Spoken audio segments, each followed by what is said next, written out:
입다가 어떤 사람인가에 대해서 알아보려고 합니다. 대사사 중에 하나인 입다가 어떤 사람인가에 대해서 오늘 성경 말씀을 알아보겠습니다. 여러분, 오늘 대사사 중에 한 사람 입다 하면 무엇을 먼저 생각나십니까?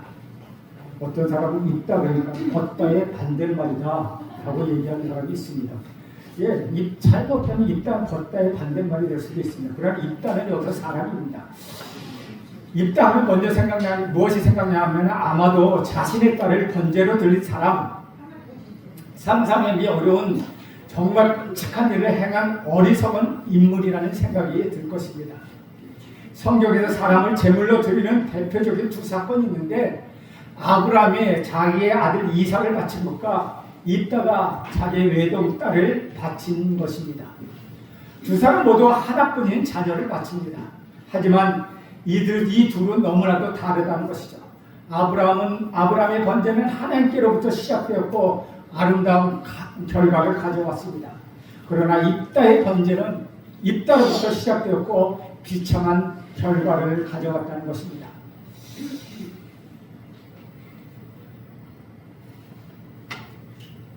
사실 입다의 사건이 너무나 충격적이기 때문에 입다의 다른 면에 대해서 우리가 잘 모르는 것 같습니다. 생각할 거리가 되지 않는 것 같다는 것이죠. TV 뉴스에 보면 종종 이런 일들을 우리가 볼 수 있습니다. 누군가의 충격적인 실수나 범죄가 밝혀지면 그 사람의 일생을 그 일을 중심으로 하여 해석하게 됩니다. 그 일이 그 사람의 모든 것을 뒤엎어 버립니다.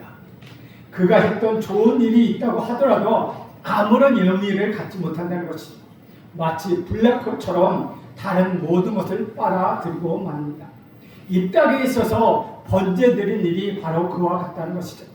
그에게서 주목할 만한 다른 모습들은 없애버리는 역할을 하고 있는 것입니다.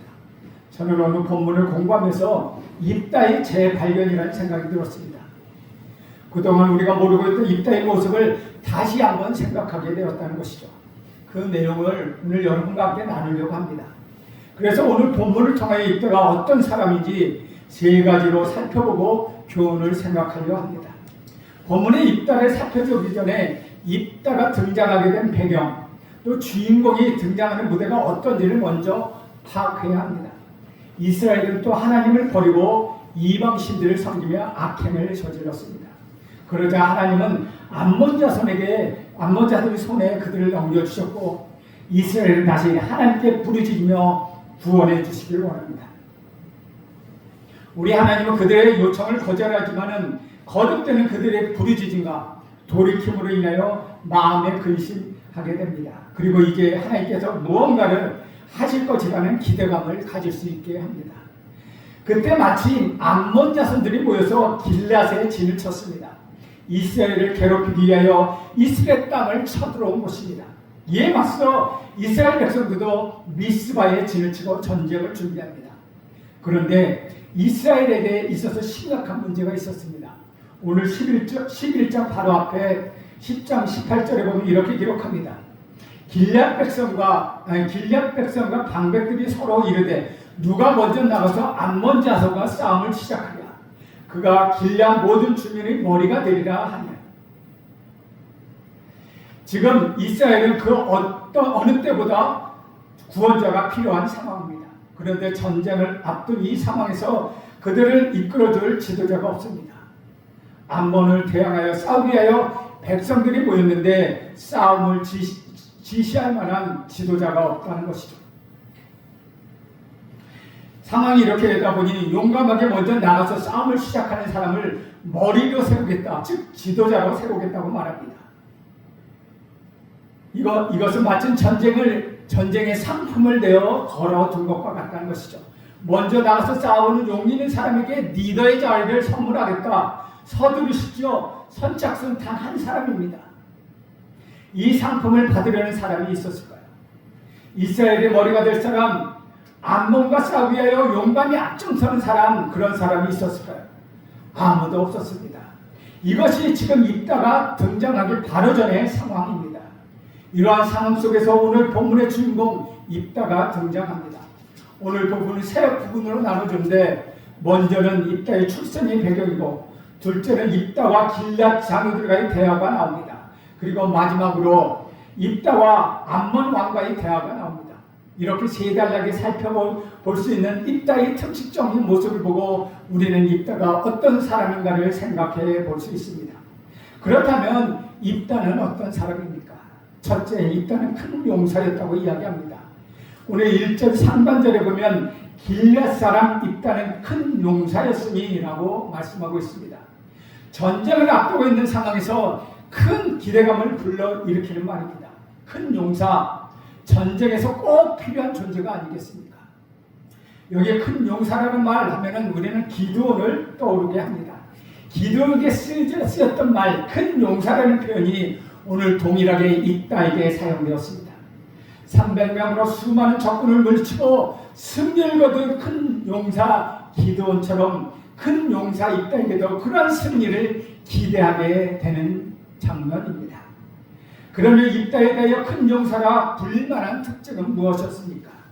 골리앗처럼 신체가 우월성을 가지고 있습니까? 그렇게 가지고 있으면 큰 용사라고 하는 것입니까? 아니면 전쟁에서 꼭 필요한 싸움의 기술이나 재능이 있는 것입니까? 성경에 입다는 큰 용사라고 말하면서 입다의 출신 배경을 언급합니다. 입다는 인생의 그림자라고 할 수 있는 어두운 배경을 가지고 있습니다. 그의 배경은 어떻습니까? 1절 하반절에 보면 기생이 길앗에게서 낳은 아들이었고 라고 합니다. 입다는 기생이 길앗에게서 낳은 아들입니다. 여기서 기생이란 말은 우리말로 좀 순화해서 표현한 것인데 그대로 말하면 몸 파는 여자라는 뜻입니다. 입다는 길앗에서 사는 길앗이라는 사람에게 창녀에서 낳은 아들입니다. 여기서 길앗은 두 가지 의미로 사용하고 있습니다. 하나는 지역의 이름이기도 하고 또 하나는 사람의 이름이기도 하다는 것이죠. 어떤 학자는 여기 뒤에 나오는 길앗은 사람의 이름이 아니라 똑같이 지역의 이름이라고 보기도 합니다. 그러나 그렇게 해석하면 입다는 아버지가 누군지도 모르는 사생아라는 것입니다. 틀린 해석으로 이것은 틀린 해석이라고 할 수는 없지만 그렇게 해석하면 이어지는 내용이 조금은 부자연스러운 면이 있기 때문에 대부분의 학자들은 먼저 나오는 길앗은 지역의 이름이고 그리고 뒤에 나오는 길앗은 사람의 이름이라고 말씀하고 있습니다. 입다는 출생으로 따지면 아비멜렉과 매우 비슷한 점이 있습니다. 첩의 아들로 태어났던 아비멜렉처럼 입다도 사생아로 태어났다는 것이죠. 그래서 그에 대한 문제가 나타납니다. 길앗의 아내가 아들을 낳고 그 아들들이 입다를 쫓아냅니다. 이복 형제들이 아버지의 기업을 잊지 못하게 하려고 입다를 내쫓아버린 겁니다. 어떻게 보면 이것이 입다가 큰 용사가 되는 과정이라고 볼 수 있습니다. 3절에 보면 이렇게 기록합니다. 이에 입다가 그의 형제들 펴여 돛 땅에 거주하며 잡류가 그에게로 모여와서 그와 함께 출입하였더라. 입다는 집을 떠나 돛이라는 곳에 거주했다고 이야기합니다. 그리고 그곳에서 잡류들이 그에게 모입니다. 잡류하면은 불량배나 건달 정도로 볼 수 있는 사람들입니다. 그런 사람들이 입다에게 모여들었다는 것이죠. 그렇게 모인 불량배들은 입다를 따랐고 입다는 그들의 두목이 되었다는 것이죠. 출입했다는 표현이 있는데 출입하다는 것은 단순히 돌아다녔다는 것이 아니라 그들이 무리가 되어서 군사적인 일을 했다는 의미를 담고 있습니다. 입다에게는 소외된 사람들이 끄는 매력이 있었음을 알 수 있습니다. 마치 다윗이 사울을 피하여 도망다닐 때 환난을 당하자나 빚진 자와 마음에 애통한 자들이 다윗에게 모였고 다윗이 그들의 머리가 된 것과 비슷한 장면입니다. 비록 모인 사람들이 잡류라고 할 수 있는 불량배였지만 입다는 그들의 우두머리가 되어서 그들은 입다를 따랐고 입다는 그들의 지도자가 되어 지도력을 발휘했다는 것입니다. 이와 같이 입다의 군사적인 능력이 인정되었기 때문에 길앗의 장로들은 입다의 배경에 대한 꺼리낌이 있음에도 불구하고 지도자의 자리에 입다를 초빙하기 위하여 입다를 찾아옵니다. 다음에 이어지는 본문은 입다와 길앗 장로들과의 대화입니다. 그런데 여기서 우리는 입다의 또 다른 모습을 볼 수 있습니다. 그러면 입다는 어떤 사람입니까? 두 번째 입다는 협상가였다는 것입니다. 입다가 길랏 장로에게 찾아와 말합니다. 6절 말씀입니다. 우리 함께 읽겠습니다. 시작. 입다에게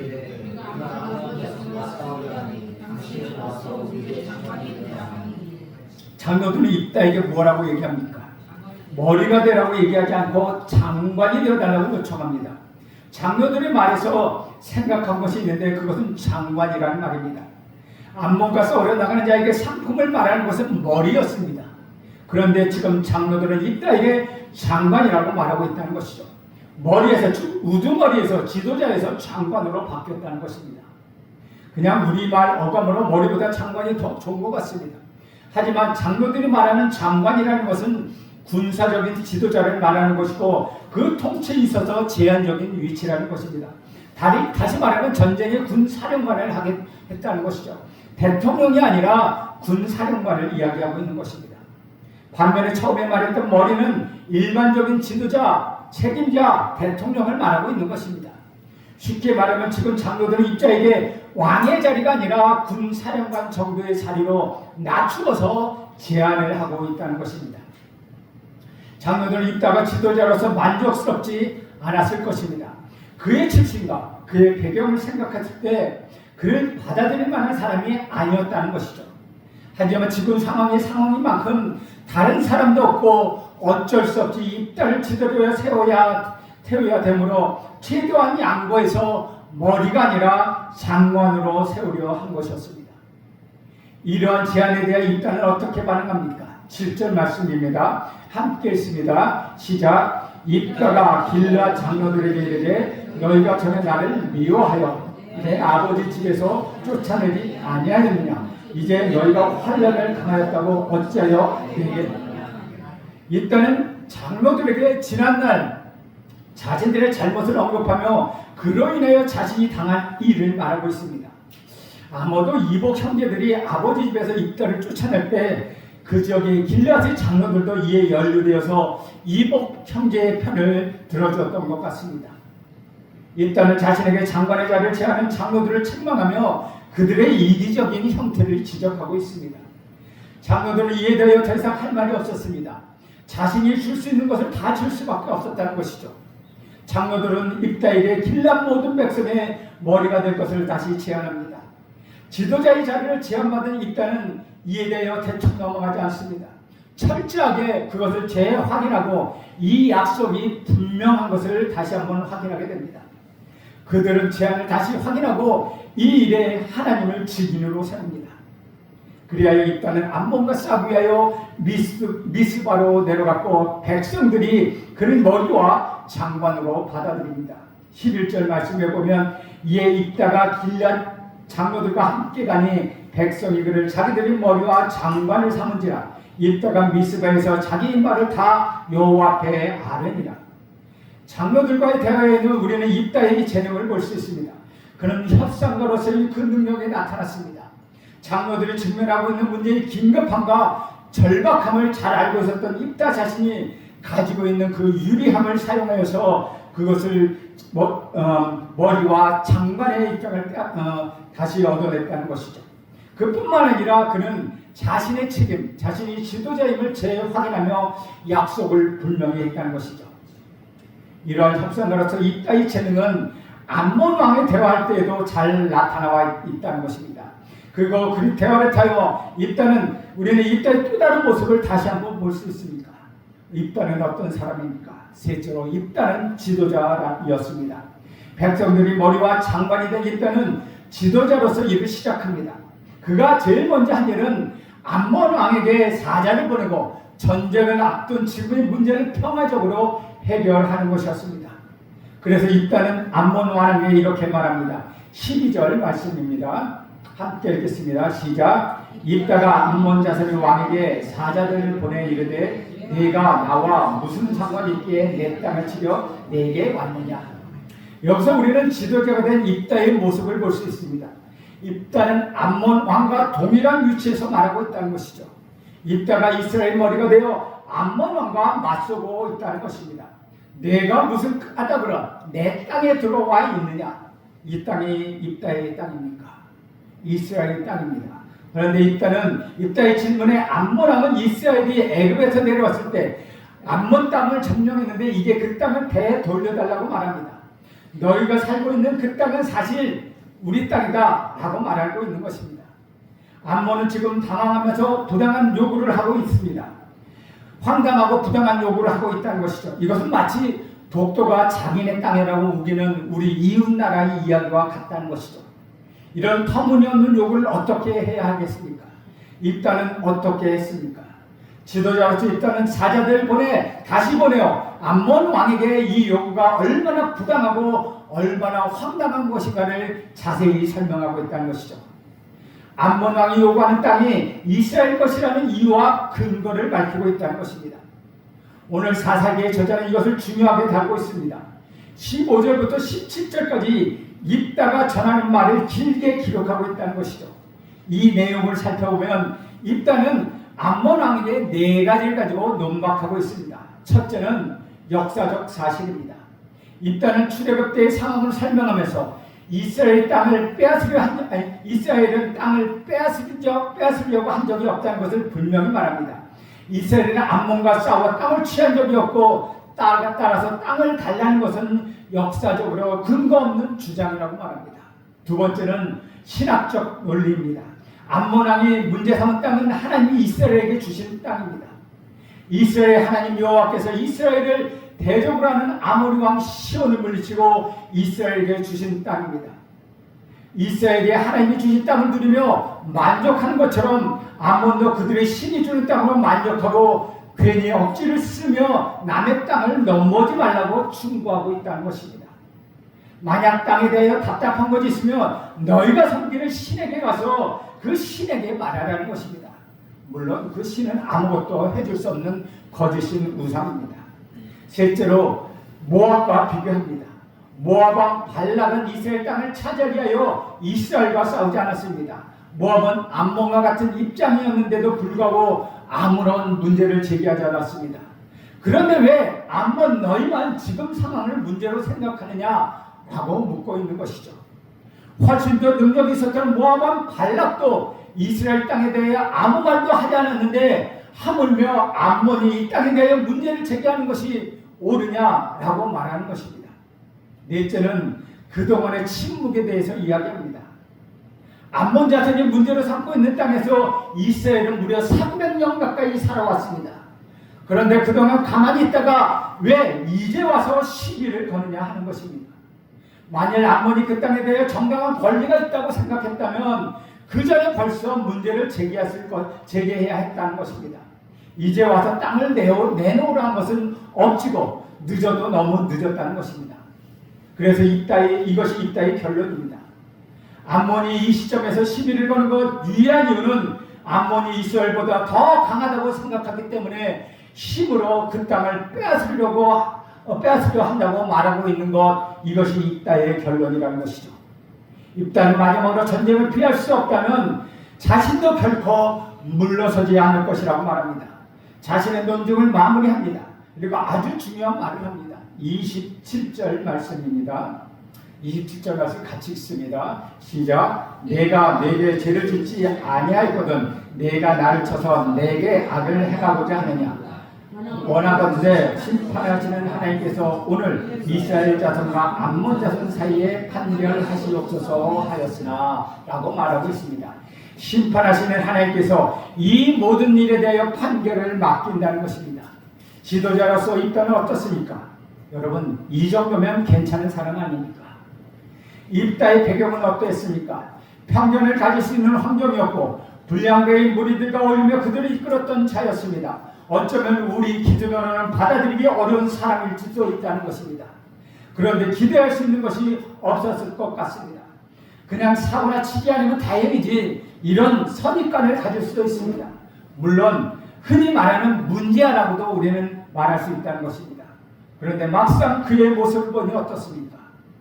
이스라엘 역사를 잘 알고 있었고 협상가로서 뛰어난 능력을 갖추고 있었을 뿐만 아니라 군사적인 실력과 필요한 지식들을 골고루 갖춘 지도자의 모습을 보여주고 있다는 것이죠. 게다가 무엇보다 중요한 하나님을 의지하는 모습, 심판하시는 하나님께 모든 것을 맡기는 지도자로서의 자질을 갖추고 있었다는 것이죠. 여러분 한번 생각해 보십시오. 만약 입다 인생에 굴곡이 없었다면 어떻게 했습니까? 그림자라고 할 수 있는 부분이 없었다면, 입다가 편안함과 안락 속에 자랐다면 지금 입다는 있을 수 있었겠습니까? 그래서 입다에게 있어서는 고난은 축복이었다는 것입니다.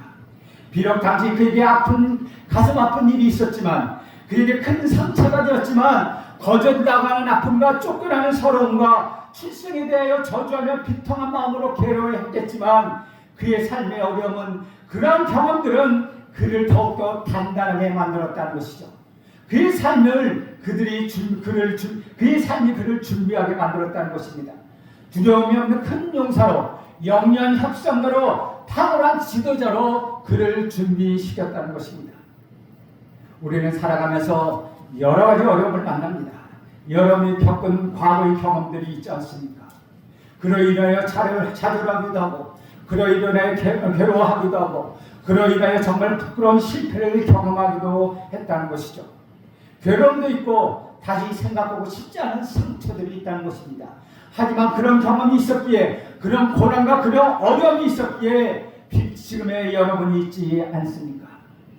어려움들이 더욱 성숙하는 기회가 되었고, 그 어려움들이 주님의 은혜로 생각할 수 있게 했으며, 그 어려움들이 주님을 더욱 의지할 수 있도록 했고, 어려움이 다른 사람의 형편을 헤아리고 더욱 이해할 수 있게 했다는 것이죠. 무엇과 하더라도 어려움을 만날 때 어려움으로만 보지 않고 어려움을 통하여서 우리 주님을 보게 했다는 것입니다. 이것이 우리가 조금 더 자라났다는 증거가 아니겠습니까? 그런 어려움을 통해서 우리가 조금 더 주님을 닮아가는 것이 아닙니까? 그러니 여러분에게 말씀드립니다. 과거, 현재, 미래에 대한 이야기입니다. 먼저 과거입니다. 과거의 어려움 때에 아직까지 그 상처가 남아있다면 이제 그만 그것을 떨쳐버리십시오. 과거의 아픔에 얽매이지 마십시오. 지금 여러분의 부족한 모습은 과거에서 찾지 마십시오. 난 과거에 이런 아픔이 있었기 때문에 지금 이 모양 이 꼴이야 라고 핑계대시지 마시기 바랍니다. 주님이 바꿔주실 것입니다. 우리 주님이 여러분의 상처를 치유하고 여러분 새로운 표정으로 살아가게 할 것입니다. 우리 주님이 여러분을 붙들고 계신다는 것입니다. 다음으로는 현재의 문제입니다. 현재 어려움을 겪고 계시다면 이 어려움을 하나님의 뜻 안에 있음을 기억하고 인내하시기 바랍니다. 우리 하나님 선한 뜻을 가지고 여러분을 만들어가고 계시다는 것입니다. 여러분을 더 성숙하게 하시고 여러분을 더 주님을 닮아가게 하십니다. 하나님이 여러분을 사용하시려고 준비하고 계시다는 것입니다. 비록 여러분이 다 이해하지 못하는 이때 일이 있다 하더라도 그럴 때에도 하나님의 선하심고 하나님의 선하심을 믿으시고 하나님의 신실하심을 믿으시길 간절히 바랍니다. 여러분의 할 일은 오늘 여러분에게 주어진 책임을 다한 것 그것뿐이라는 것입니다. 세 번째로 미래입니다. 훗날 여러분 주님 앞에 서게 될 것입니다. 여러분 그날을 바라보십시오. 온전한 모습으로 그 앞에 서게 될 때 그날의 기쁨을 기대하시기 바랍니다. 미래에 경험하게 될 온전한 여러분의 모습을 생각하십시오. 비록 지금은 넘어지고 쓰러지고 불안전하지만 그때에는 완전하게 될 것입니다. 그러니 지금의 모습에 좌절하지 마십시오. 오늘의 넘어지는 내일의 도약이 될 것입니다. 오늘의 실수가 내일을 위한 예방주사가 될 것입니다. 오늘의 실패가 여러분의 내일의 성공을 위한 밑거름이 될 것입니다. 사랑하는 여러분, 하나님은 그 뜻에 따라 한 사람 한 사람 그 사람의 삶을 빚어가고 계시다는 것이죠. 오늘 본문 입다의 삶에 역사하셨던 하나님이 지금 이 자리에 있는 여러분의 모든 삶에게도 동일하게 역사하고 계시다는 것입니다. 여러분 한 사람 한 사람을 하시고 함께 하시며 인도하고 계시다는 것이죠. 그러니 계속해서 우리 주님을 바라보고 우리 하나님께 시선을 고정하고 하나님을 신뢰하고 그분을 따라가는 여러분 모두가 되시길 간절히 바랍니다. 그렇게 할 때 하나님이 여러분의 과거와 여러분의 현재와 여러분의 미래를 통하여 하나님 귀히 쓰시는 그릇, 하나님 귀히 사용하시는 큰 용사로 여러분을 만들어 가실 것입니다. 기도하겠습니다. 하나님 아버지, 오늘 입다를 통해서 어떻게 하나님이 역사하셨나를 다시 한번 보게 됩니다.